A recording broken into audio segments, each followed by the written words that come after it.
ప్రభునందు ప్రియమైన దేవుని బిడ్డలారా, జీవవాక్య ధ్యానాల పక్షంగా మీ అందరికీ కూడా నేను క్రిస్మస్ శుభాలు అందిస్తున్నాను. దేవుని యొక్క మహాకృప చేత 24, 25 క్రిస్మస్ సంబరాలు, క్రిస్మస్ ఆరాధన లేదా పండగ వీటన్నిటిలో కూడా సంతోషంగా గడిపాం.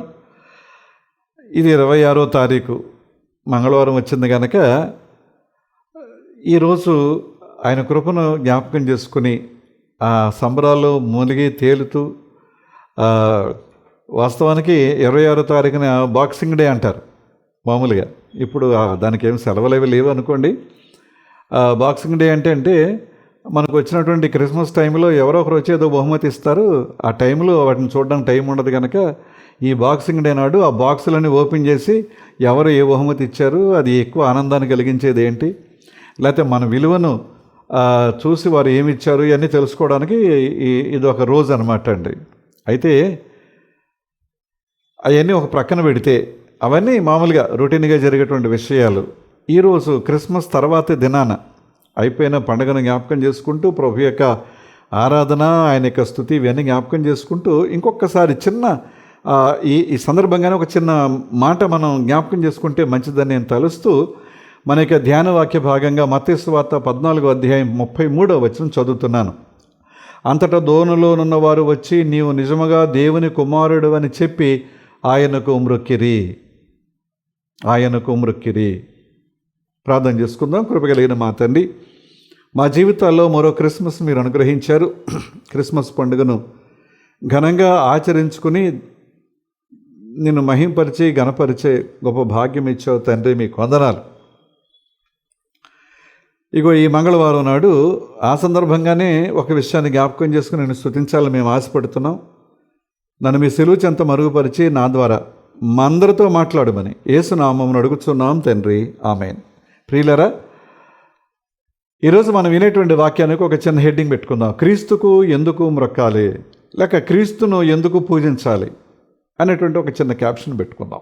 క్లుప్తంగా కొన్ని మాటలు మనం జ్ఞాపకం చేసుకుంటే మంచిది. ఇందాక మనం చదువుకున్నా కదండి, అంతటా దోణిలోనున్న వారు వచ్చి నీవు నిజముగా దేవుని కుమారుడు అని చెప్పి ఆయనకు మ్రొక్కిరి అనే మాట. అది ఇంగ్లీష్ బైబిల్ ఏం రాస్తుందంటే, then those who are in the boat worshipped him saying truly you are the son of God. అది ఇంగ్లీష్ వెర్షన్లో ఒక ట్రాన్స్లేషన్లో ఉన్నటువంటి మాట మనం జ్ఞాపకం చేసుకుంటున్నాం. ఇది మత్తయి సువార్త 14వ అధ్యాయంలో సంఘటన. 8వ అధ్యాయంలో కూడా, మత్తయి సువార్తలోనే 8వ అధ్యాయంలో కూడా 25, 26 వచనాల్లో కూడా ఇంకొక సంఘటన ఉంది. అక్కడ జరిగిన విషయం కూడా చెప్తాను.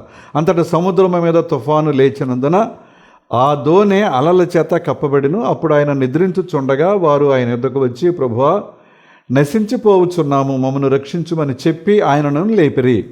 అందుకు ఆయన, అల్ప విశ్వాసులారా, ఎందుకు భయపడుచున్నారని వారితో చెప్పి లేచి గాలిని సముద్రమును గద్దించగా మిక్కిలి నిమ్మళమాయెను.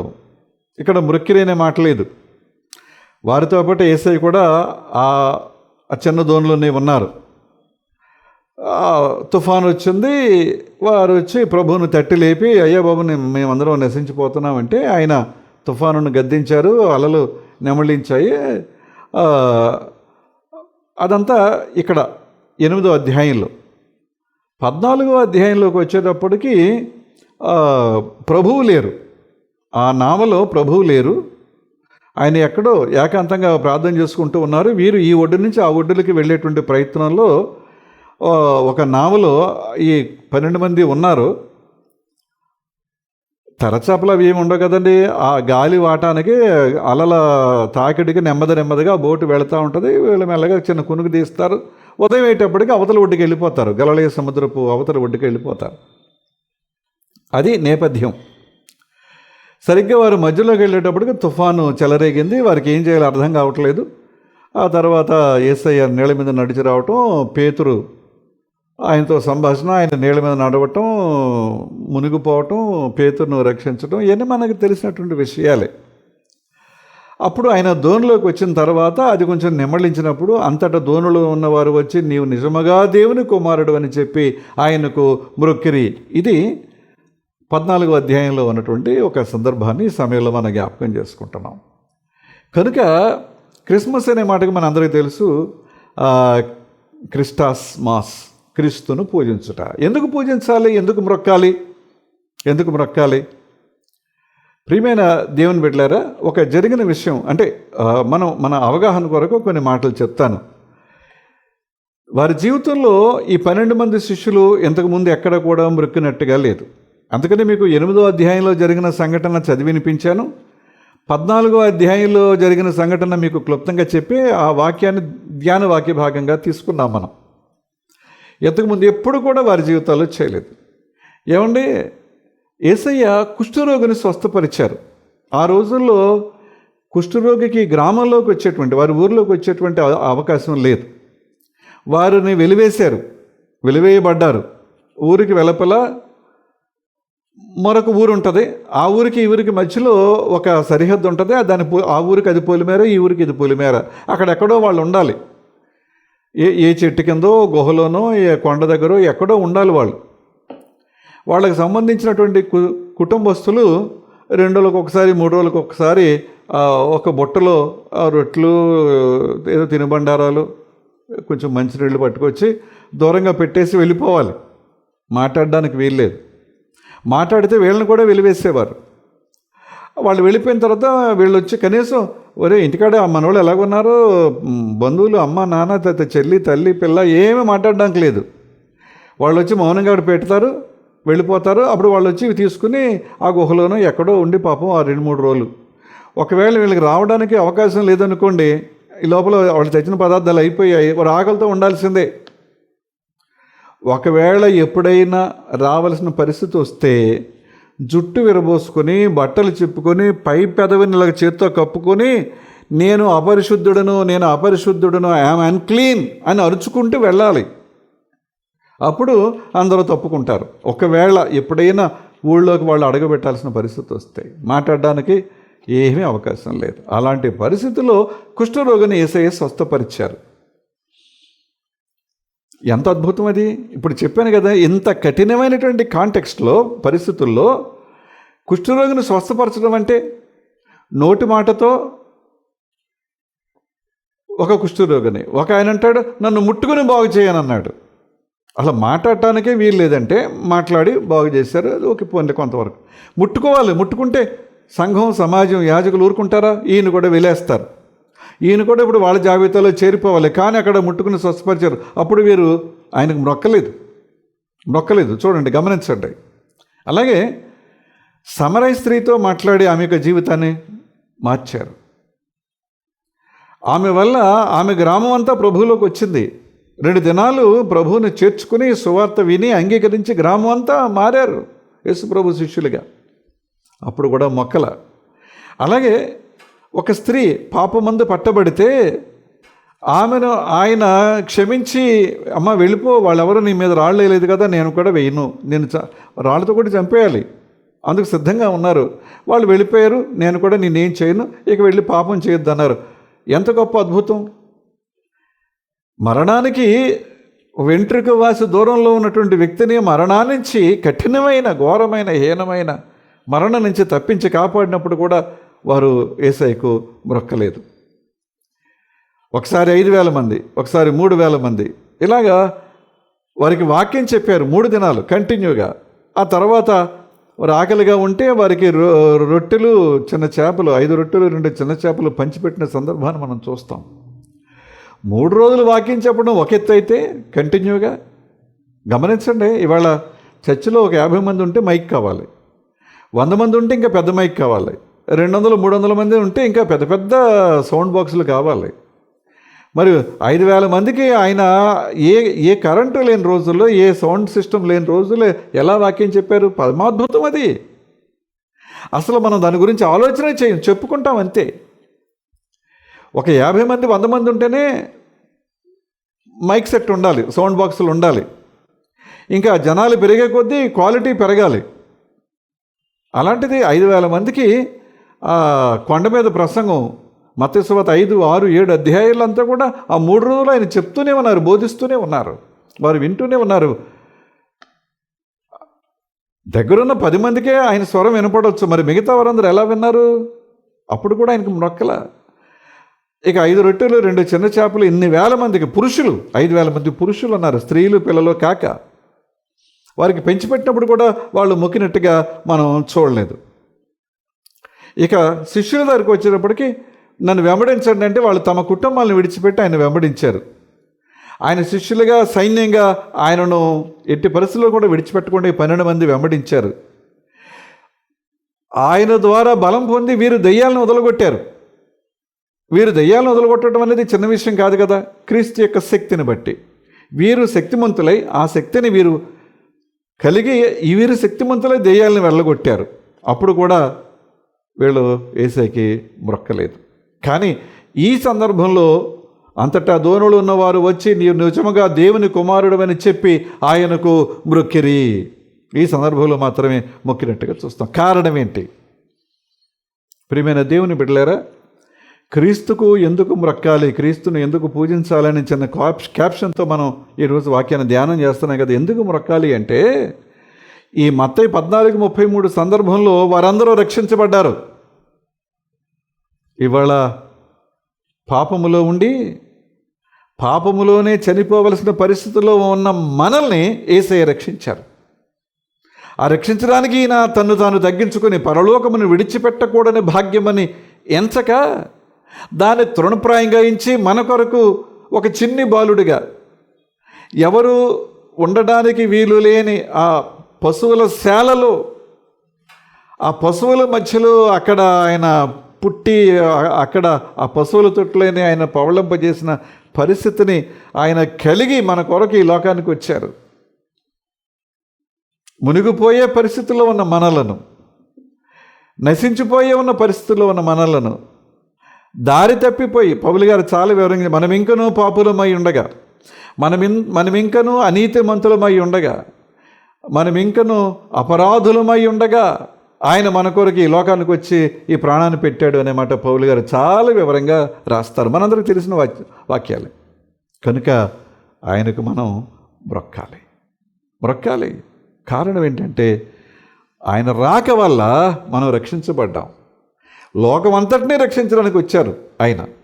అయితే కొంతమంది నమ్మడం లేదు. నమ్మి రక్షింపబడగలిగే ధన్యతను కలిగి ఉన్నందుకు మనం ఆయనకి బ్రొక్కాలి, ఆయనను మనం పూజించాలి. యెషయా గ్రంథం 43వ అధ్యాయం 1వ వచనం 2వ భాగాన్ని చూస్తే, నేను నిన్ను విమోచించి ఉన్నాను, భయపడకము, పేరు పెట్టి నిన్ను పిలిచి ఉన్నాను, నీవు నా సొత్తు అని అన్నారు ఆయన. నేను నిన్ను విమోచించి ఉన్నాను. నువ్వు ఇప్పుడు నేను పాపినే నేను గుర్తిస్తే, నేను దుర్మార్గుడిని అని గుర్తిస్తే, నేను పాపాంధకారంలో కూరుకుపోయాను అని నీవు గుర్తిస్తే ఆయన అంటున్నాడు, ఇదిగో నేను నిన్ను విమోచించి ఉన్నాను. ఈ దుస్థితి, దీనస్థితి, ఈ హీనమైన పరిస్థితిలో నేను నిన్ను విమోచించడానికి వచ్చాను, నీకు విడుదల కలిగించడానికి వచ్చాను ఆయన చెప్పినప్పుడు మనం మ్రొక్కొద్దండి. నమ్మి రక్షించబడాలి, మ్రొక్కాలి. భయపడకు, పేరు పెట్టి నిన్ను పిలిచి ఉన్నాను అని అన్నాడు ఆయన. ఏమండి, ఎంత గొప్ప భాగ్యం అండి, ఎంత గొప్ప భాగ్యం. సమూయేలు గురువుగారు ఏలి పిలిచాడు అనుకుని పరిగెత్తాడు. అయ్యా నేను నిన్ను పిలవలేదు, పోయి పడుకో. మళ్ళా సమూయేలు పరిగెత్తుకొచ్చాడు, గురువుగారు పిలిచారా, వచ్చానండి, లేదు నేను పేరు పెట్టి పిలవలేదు, వెళ్ళి పడుకో. అయితే ఈసారి మళ్ళా ఆ పిలుపు నీకు వినబడితే, అయ్యా నీ దాసుడు ఆలకిస్తున్నాడు, సిద్ధంగా ఉన్నానని చెప్పు అని అన్నాడు ఆయన. మూడోసారి సమూయేలుని 2 సార్లు పిలిచిన పిలుపు వినబడింది. దేవుని బిడ్డలారా, ఆయన పేరు పెట్టి పిలుస్తున్నాడు, మనల్ని కూడా పేరు పెట్టి పిలుస్తున్నాడు. నిర్లక్ష్యం చేయొద్దండి, అలక్ష్యం చేయొద్దు. ఎంత గొప్ప భాగ్యం అండి. దేవుడు ఇన్ని 100 కోట్ల జనాభాలో పేరు పెట్టి నన్ను పిలుస్తూ ఉంటే నేను ఎంత ధన్యుణ్ణండి. పేరు పెట్టి పిలుస్తుంటే అప్పుడప్పుడు సభలు జరుగుతూ ఉంటే మనం వెళ్తూ ఉంటామండి. ఆ సభలో వాక్యం చెప్తున్న దైవజనుడు, ఇగో మరియమ్మ నిన్ను దేవుడు నిన్ను స్వస్థపరుస్తున్నాడు అంటే ఆ మరియమ్మ అన్న పేరు కలిగిన ప్రతి ఒక్కరూ ఉబ్బి తబ్బిబ్బైపోతారు. అబ్బో దేవుడు నాతో మాట్లాడుతున్నాడని. ఇంటి పేరుతో చెప్పలేదు ఆ దైవజనుడు, కేవలం మరియమ్మ అన్నారు, లేకపోతే మార్తమ్మ అన్నారు, లేకపోతే ఏదో ప్రభాకరో శుభాకరో ఏదో అని అన్నారు ఆయన. ఆ పేరు కలిగిన వారు అంత సభలో కనీసం 10 మంది ఉన్నా కూడా 10 మంది దైవజనుడు నా పేరు పెట్టి పిలిచారని. ఇన్ని వందల వేల కోట్ల మందిలో నన్ను పేరు పెట్టి నా ప్రభువు పిలుస్తున్నప్పుడు నేను ఎంత ధన్యుడండి. నేను నిన్ను పేరు పెట్టి పిలిచి ఉన్నాను, నీవు నా సొత్తు అని అన్నాడు ఆయన. నీవు నా సొత్తు, నీవు నా భాగ్యం, నీవు నా పాలి భాగం, లేకపోతే నీవు నా స్వసంపాద్యం అని ఆయన అంటున్నప్పుడు మనల్ని ఆయన ఎంత దగ్గరగా చూస్తున్నట్టండి. ఇప్పుడు ఆయన పేరు పెట్టి పిలిచినప్పుడు మనం పలకాలి కదా. విననట్టుగా వెళ్ళిపోదామా? నన్ను కాదన్నట్టుగా వెళ్ళిపోదామా? జాగ్రత్త. కనుక ఆయన పేరు పెట్టి పిలుస్తున్నాడు కనుక ఆయనను మనం మొక్కాలి. పేరు పెట్టి పిలుస్తున్నాడు కనుక ఆయనను మనం పూజించాలి. ప్రియులారా, ఇన్ని కోట్ల మందిలో చాలామందికి లేని ధన్యత, పేరు పెట్టి ఆయన నన్ను పిలుస్తున్నాడు కనుక నేను ఆయన మొక్కాల్సిందే, నేను ఆయనకు పూజించాల్సిందే. 65వ కీర్తన 7వ వచనం చూస్తే, ఆయనే సముద్రముల ఘోషను వాటి తరంగముల ఘోషను అణుచువాడు, జనముల అల్లారని చల్లార్చువాడు అని ఉందండి.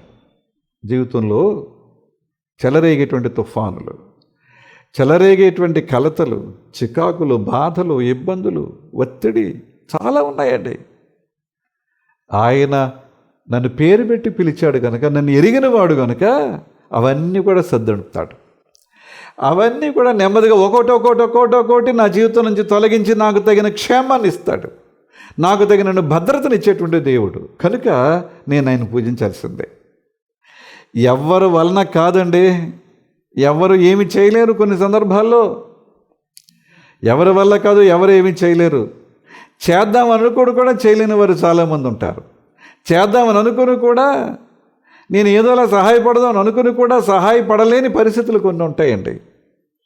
ఈ పెళ్ళికి నేను తప్పకుండా వెళదాం అనుకుంటాను, లేదా ఈ కార్యక్రమానికి తప్పకుండా వెళదామని అనుకుంటాం, లేకపోతే దీనికి తప్పకుండా నేను అటెండ్ అవ్వాలి. ఆ టైంకి జలుబు, దగ్గు, జ్వరం వస్తుంది, అయిపోయింది మన పరిస్థితి.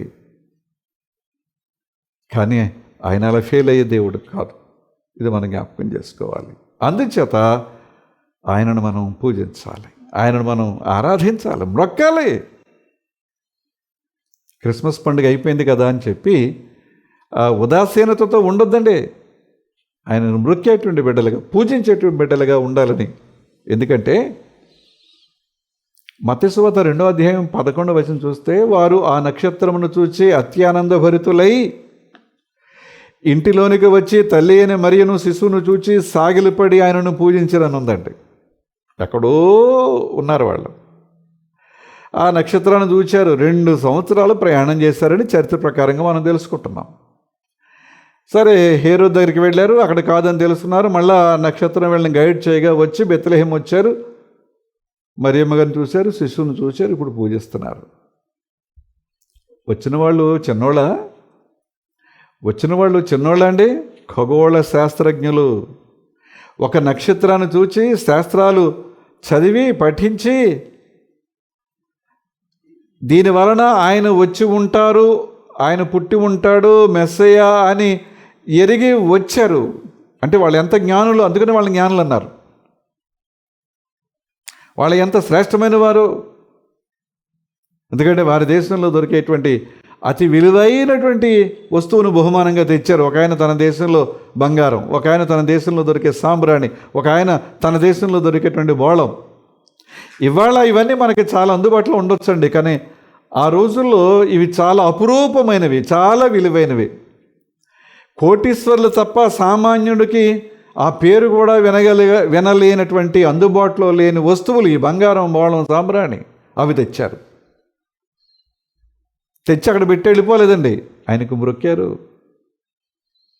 యేసు విలువను గుర్తించారు గనక, యేసు విలువను గ్రహించారు గనక, యేసయ్య రక్షకుడిగా ఆయన విలువను వారు గుర్తించి గ్రహించి, చిన్న బిడ్డే కానీ ఆ చిన్న బిడ్డ రాబోయే దినాలు ఎంత గొప్పవాడు అవుతాడు అని.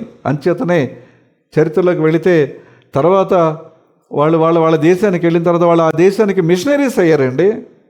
ఆ ప్రాంతానికే కాదు, వారి దేశాలకే వారు మిషనరీస్ అయ్యారు. యేసును కూర్చున్నటువంటి సువార్త ప్రకటించిన మిషనరీస్గా 3 జ్ఞానులు. దేవుని బిడ్డలారా, ఒక్కసారి ఆయనలో ఉన్న గొప్పతనాన్ని మనం జ్ఞాపకం చేసుకుందాం. ఆ వేళ వాళ్ళు లెక్కలు కడితే కానీ వాళ్ళకి తెలియలేదు. ఇవాళ ఏ లెక్కలు అక్కర్లేదు మనకి, దేవుని వాక్యం మన చేతుల్లో పెట్టారు. చదువుతున్నప్పుడు ఆయన యొక్క గొప్పతనం ఏమిటో, మన జీవితాల్లో ఆయనను మనం కలిగి ఉండటం వలన ఎలాంటి శ్రేష్టమైన అనుభవాలు, ఎలాంటి శ్రేష్టమైన దీవెనలు, ఎలాంటి శ్రేష్టమైన కార్యాలు, గొప్ప కార్యాలు మన జీవితాల్లో జరుగుతున్నాయి, అనుభవిస్తున్నామో మనందరికీ తెలుసు. ఎవరో వచ్చి నీకు ఇది జరిగింది కదా అని మనల్ని అడగక్కర్లా, మనమే అనుభవిస్తున్నాం. మరి మొక్కొద్దా, పూజించొద్దా?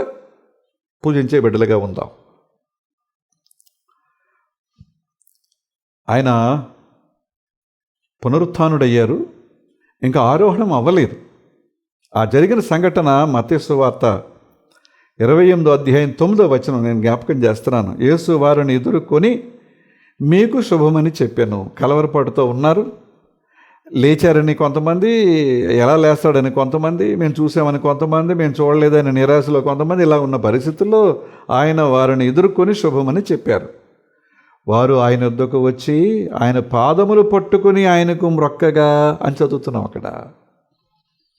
అయ్యా, ఇంతవరకు మేము అట అట అట అట అనే మాటలే విన్నాం, కానీ ఇప్పుడు వాస్తవంగా నిన్ను చూస్తున్నాం, నీకు మ్రొక్కుతున్నాం నాయన, నిన్ను పూజిస్తున్నాం తండ్రి. పునరుత్థాన అనుభవంతో పాటు ఆరోహణపు అనుభవం కూడా మనం చూసామండి. ఇప్పుడు ఆయన తిరిగి మనలో రాబోతున్నారు, వస్తారు ఖచ్చితంగా. మ్రొక్కొద్దా?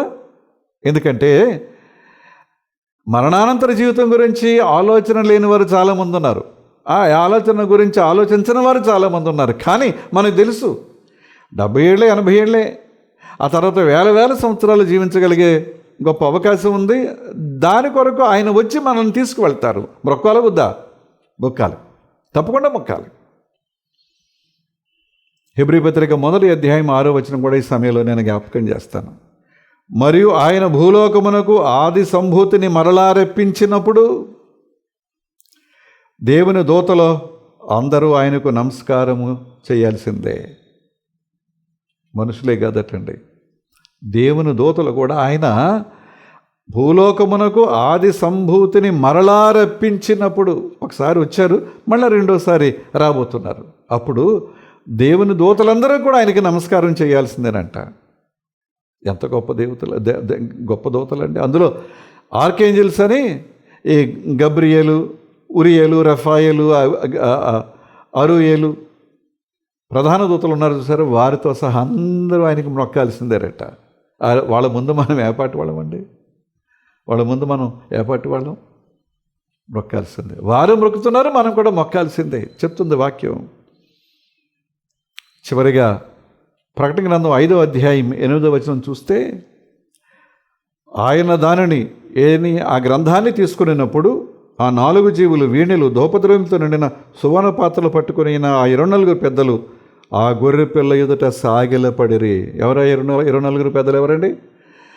12 మంది గోత్రకర్తలు, 12 మంది అపోస్తలులు, యేసయ్య శిష్యులు. ఈ 24 పెద్దలు కూడా దూతలు ధూపద్రవ్యాలతో నిండిన సువర్ణ పాత్రలు పట్టుకునేవారు. 24 పెద్దలు కూడా ఆయన ఎప్పుడైతే ఆ గ్రంథాన్ని చేత పట్టుకున్నారో ఆయన ఎదుట మోకరిస్తారు. దేవుని బిడ్డలారా, కనుక ఎందుకు క్రీస్తుని పూజించాలి, ఎందుకు క్రీస్తుకు మ్రొక్కాలి అనే ఆలోచన మనం చేస్తున్నప్పుడు ఆయన యొక్క గొప్పతనాన్ని గమనించాలి, ఆయన యొక్క ఔన్నత్యాన్ని గుర్తిద్దాం.